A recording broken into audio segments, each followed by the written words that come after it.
You're listening to the GRCC Provost podcast.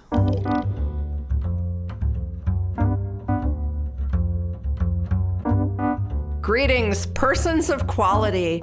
Welcome to another installment of the Provost podcast. My faithful listeners know the Provost podcast typically features GRCC programs, students, faculty initiatives that showcase all the good things that we do here at the college. But I've been thinking the podcast could also take on some of the bigger philosophical debates in the world, some loftier issues even.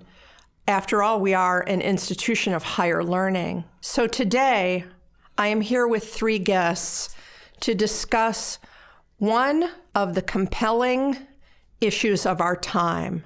Why are cats so popular? Just to begin, let me share with you one data point. In 2015, there were more than 2 million cat videos on YouTube, with an average of 12,000 views apiece, a higher average than any other category of video on YouTube.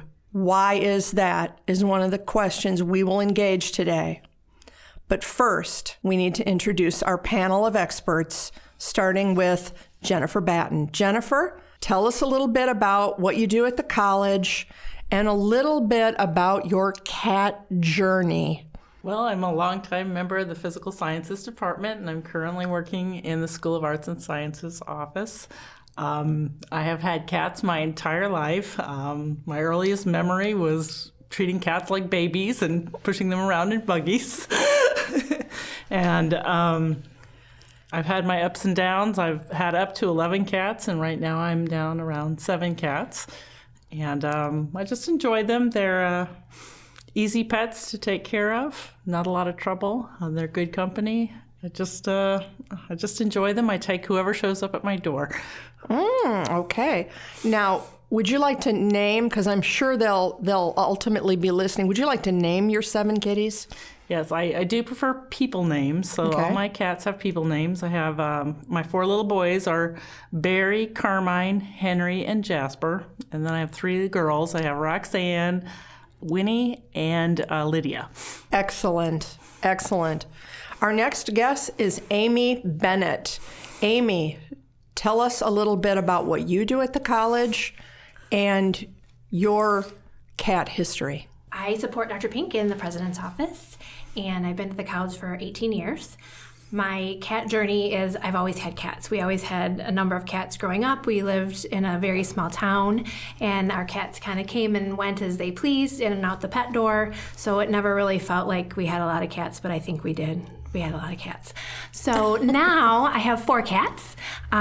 We have 3 siblings. My mom picked up a cat that was pregnant, and so she gifted us 3 sibling cats when ours died. Our previous cats died. And so we have Mudge and Mittens and Skittles.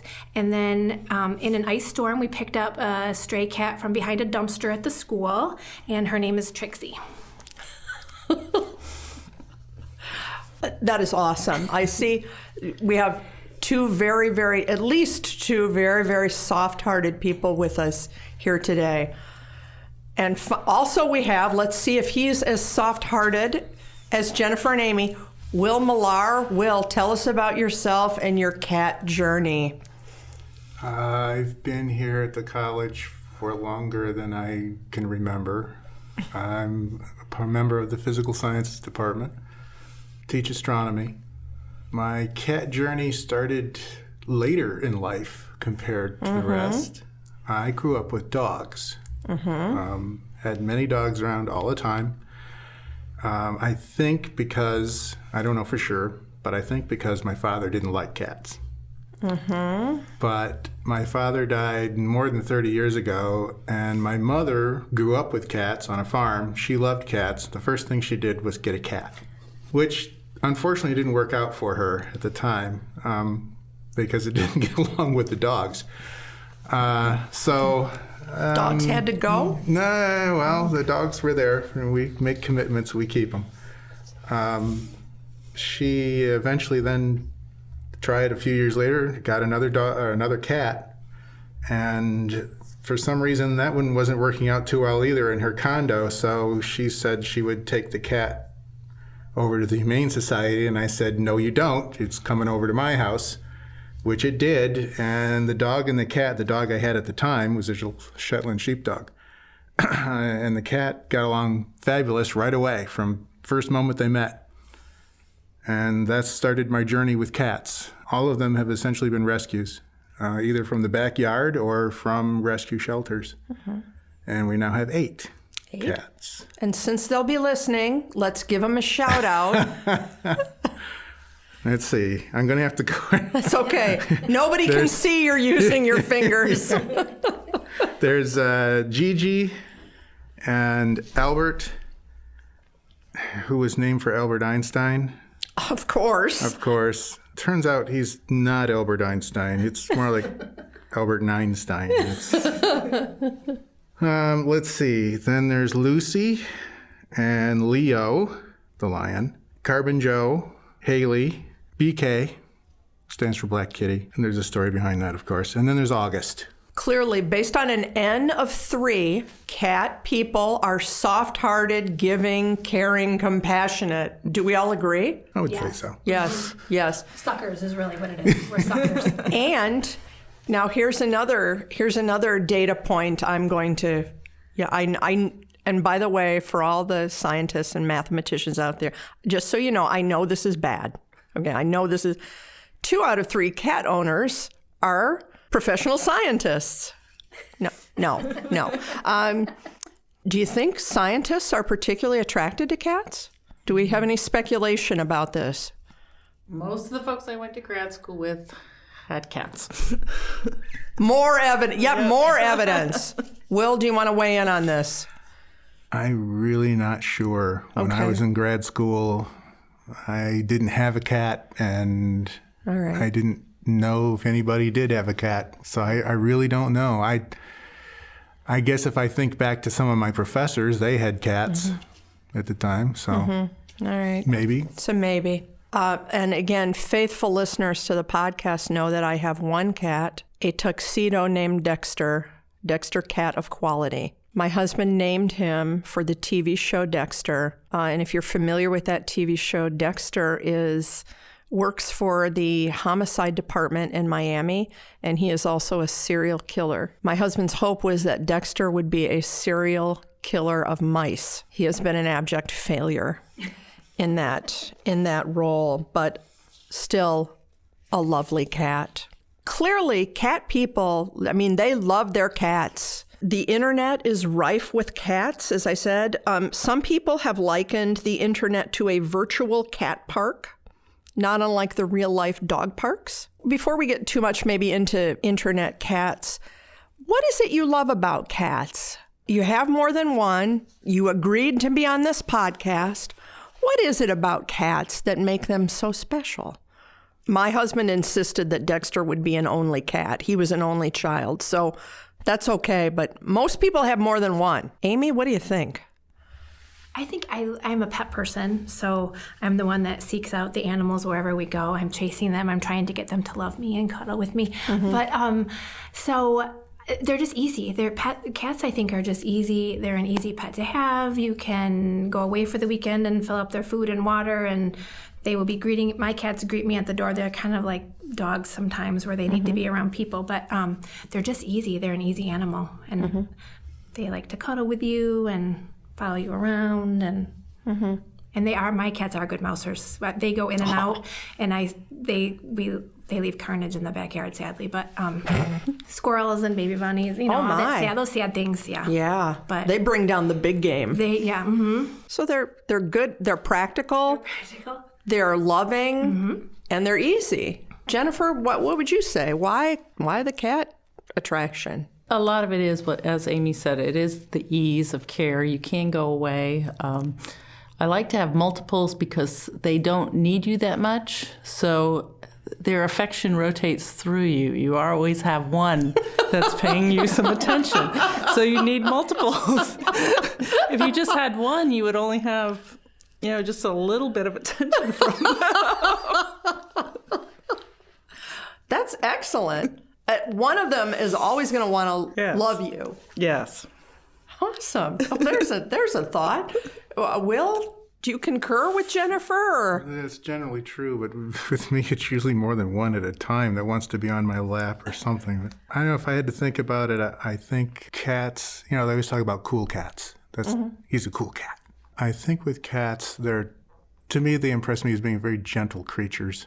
And there's just not enough gentleness in this world. That's why I like cats. You're probably all familiar with the TV personality Jackson Galaxy. Oh, okay. He has a show on some cable channel called My Cat from Hell. And he essentially helps owners and cats solve their problems. So if you have a cat, he's a cat behaviorist. So I think he's written a whole book about catification, that is making your home more friendly for cats, like what to do to make your home welcoming to cats. Are there any other ways that you've catified your domiciles? Might basically have the run of the house. Except for the counter. They're not supposed to be on the counter. But when there's lunch meat involved, they will run from wherever they are, and then they sit like right on the edge of it with their little paws, because we have a bar. They sit with their little paws on the edge like we want some lunch meat. I blame my husband for that, but anyway, no, they pretty much have the run of the house. Mm-hmm. So it's all theirs. It's all theirs. Yeah. Whether we like it or not. Yeah. Do you think even when you're not there, they're on the cat? Yeah. Mm-hmm. And I open up the curtain so they can see outside. It's cat TV, yes. Yeah, so before we leave for work, I make sure the curtains are open so they can see out, and yeah, it's crazy.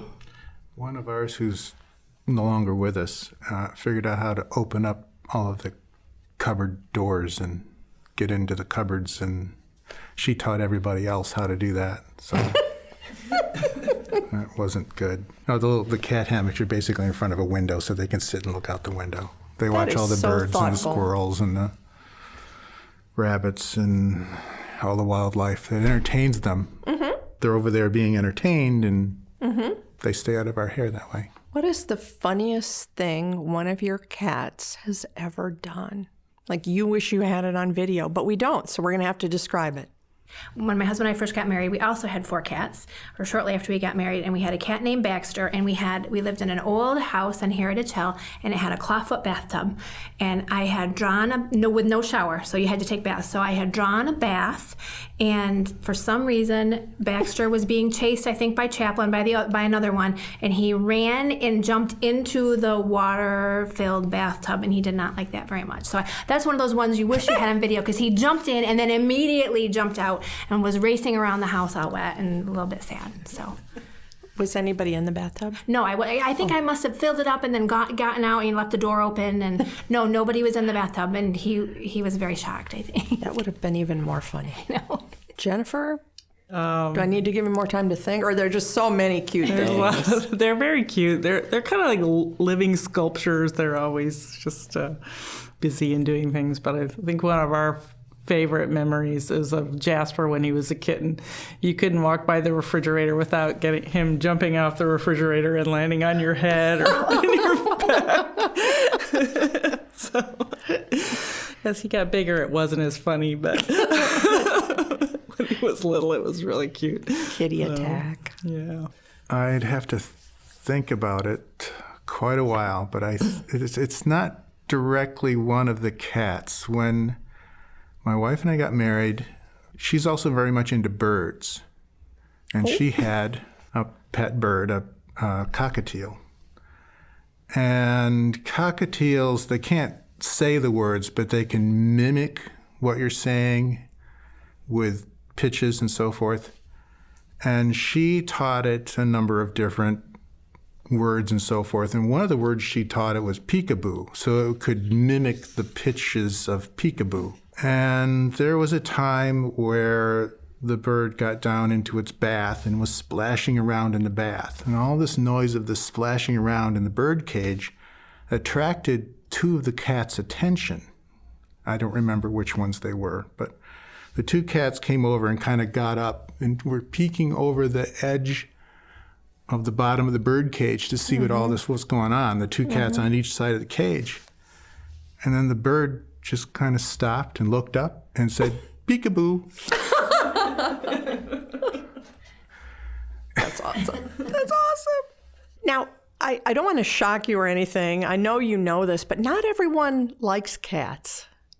I mean, some people are sort of afraid of them, or they're just off-put by them. I speculate for me, why would that be? Do you know anybody who's put off by cats? Can't stand them? I do know several people who are. How do they explain it? This is totally foreign. All they've ever said to me is, I just hate cats. They've never told me why. To me, it's, I don't hate any animal. I don't particularly care for spiders, but I don't hate any animal. I can't do that for me. But for some reason, there's people who hate dogs. I know. Perhaps because they got bit when they were a child. I don't know. There's some kind of event somewhere. My father, I don't know for sure, but I think he did not like cats. And that's why we didn't have one when I was younger. Don't know an explanation. There's just things you like, things you don't like. They're kind of sneaky though too. Like you just turn around and they're there and they're up high and they're down low, and my friend's son does not like them, and he says they're creepy. They're just creepy. He doesn't like them because they're creepy. I don't know. I think they have a reputation of being aloof, even though I think if you have cats, that's not true. And I also think back in the old days, the litter box issue was a lot worse than it is now. The litter boxes, before the scoopable litter, you had to always be changing the litter, and it was a lot more work than it is now with the scoopable litter. So I think they're much easier to take care of now. Do you think? Yes. So I think the whole litter thing. I mean, I would much rather have a pet I didn't have to take outside to do that. I mean, isn't it great? Litter boxes are great. Yes, they are. The cat just goes, scoop, you're done. You never have to go outside if you don't want to. I mean, they're very sanitary. Cats are very sanitary. I do think, too, some people maybe had a cat once that didn't use the box regularly. But they always say, if your cat's not using the box, you should look in the mirror to the problem. Yes. If you're not keeping it clean enough for them. Because they are very clean. They're very particular, So. Who would want to use a litter box that was full? So this notion of aloofness, a recent book on cats and sort of cat evolution called The Lion in the Living Room. The author wrote that she thinks that one of the reasons people love cats is because they have very human features. If you look at their face, there's kind of a human element to it, but the expression is, quote, perpetually deadpan. Do you think a cat's face looks human? I would say I would not have guessed that. That would not be my first thought. I wouldn't either. I would say I wouldn't say they're human, but they do have expressions on their faces, and you learn to read those expressions, and you can pretty much tell what they're thinking when you see different expressions on their faces. They're all different. I mean, we've got 8 cats. They're all different from each other, and they all have ways of communicating and letting you know if they like something or not like something, or if they're curious about something, or if they're like, really? I wouldn't say they're human in any way, but just like any other creature, they can express and communicate. Dogs are the same way. They can express and communicate. So you just have to learn it. Yeah. I would have never made a connection that I like them because they remind me of humans at all. But the perpetually deadpan, I mean, something about that resonates. I agree. Will, I think I know what the cat is thinking. I think I know what Dexter's thinking. I think I can tell by the subtle changes, but his face really doesn't change much. So is it just that I'm really skilled at knowing my cat? Again, the sensitive cat owner.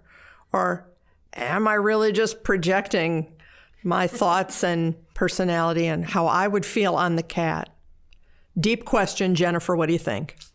Oh, no, I definitely know when I've done wrong. They make it clear. Usually it involves turning the back. Oh, yeah. They turn the back on you. Give you the butt. They give you the butt. Yeah. So, Yeah. and usually I try to make it up to them then. John Bradshaw. So I'm trying to throw in some text that people who love cats might want to go read. John Bradshaw is not the popular psychologist, but John Bradshaw is a writer of books about contemporary writer of books about cats and cat evolution. He notes that the thing that's intriguing about cats is that they never evolved like dogs did to work with humans. So cats are very similar to the way they were thousands of years ago. And we've sort of kept them around, or we've tried to, quote unquote, domesticate and tame them because they killed pests, killed rodents, and they kept grain stores safe and things like that. And they were cute. But they haven't been domesticated in the way that a dog has. Do you think there's something that appeals to you about sort of the wild cat in your cat? Or do you not think of your cats at all that way? You know, predator, mini predator, cute, cuddly, or predator? We have one cat that we often say he's amazing just by the way his body moves. He looks like a jungle cat. Mm-hmm. But only one out of the four that we have reminds us of a wild animal sort of thing. The other ones are just cuddle buddies. So We have a black cat named Haley that she looks like a panther. Mm-hmm. And she walks like a panther. Mm-hmm. I mean, have you seen there's just that motion. Have you seen on television or seen with documentaries or whatever, they show black panthers walking. Mm-hmm. That's the way she moves. Mm-hmm. Yeah, the ears go back. It looks like it's hunting, and then it jumps and it bites you in the leg. There's one time when we did have a mouse in the house. Sherry thought it was crazy for coming into a house with 8 cats in it, but the mouse made it in the house somehow. And I remember coming to work one morning and being in my office for maybe half an hour. And Sherry called me up and said, "Leo has a mouse in his mouth." And I said, "Well, take it out." She says, "No, I'm not going to take it out." I said, "Well, you've got no choice. You don't want him to eat it." It's a big problem when you get cats eating mice with all the worms and so forth that have to be taken care of. So it's a big problem when they actually eat the mouse. But she did finally get the mouse. And I think maybe he might have just dropped it on the floor. I'm not sure, but in any case, he was proud of himself for catching that mouse. And he sort of dropped it like, "Here is tribute." Yeah, look what I got. She eventually did take care of the mouse, but yeah, I just remember that phone call in the morning. She says, "Leo's got a mouse in his mouth." You can take it. All you can do is take it out. No, well, let me translate that one for you. That was, "We'll come home and get the cat to let go of the mouse." I think that's what that was the subtext there. Been, but not let me half help an hour you before class. Okay, all right. Well, I'm glad you didn't miss class to go do that. She could deal with it. She did. Yeah. It was like when I called my husband at 1 o'clock in the morning when we were dating, and I said, "There's a bat in my living room." Lengthy pause. "Do you want me to come kill him?"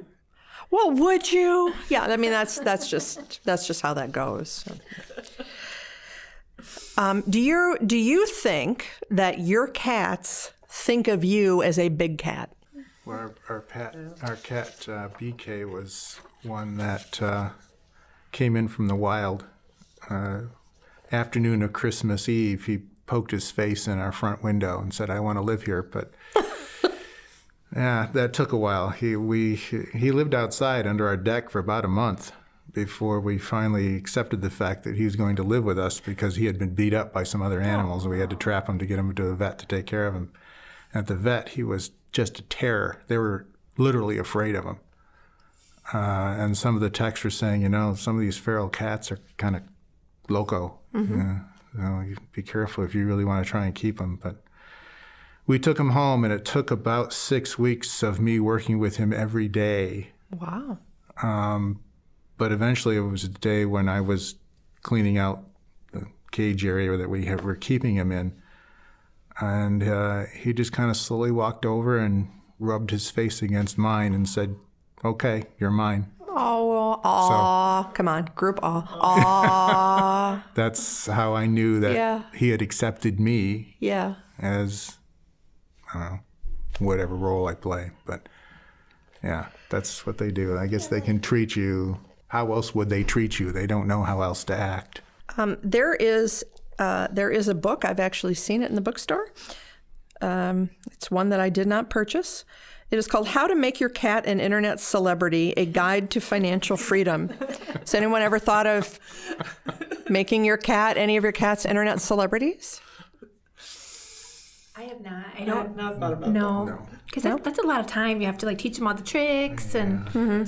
No. That's more time than I have available for that.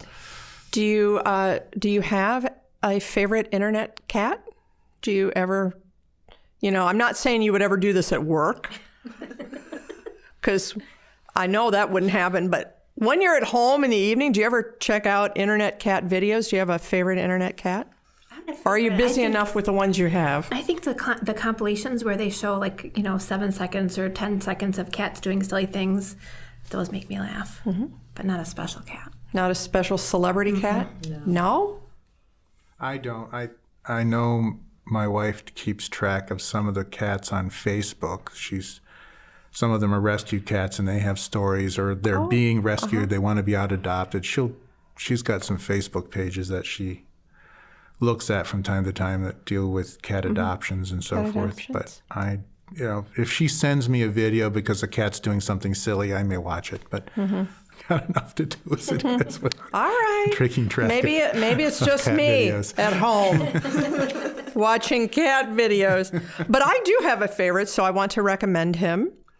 Henri le Chat Noir, Henry the Black Cat, the world's foremost existential philosopher cat. A fellow named Will Braden owns him and does little videos and they're the cat speaks in French, but they're subtitled.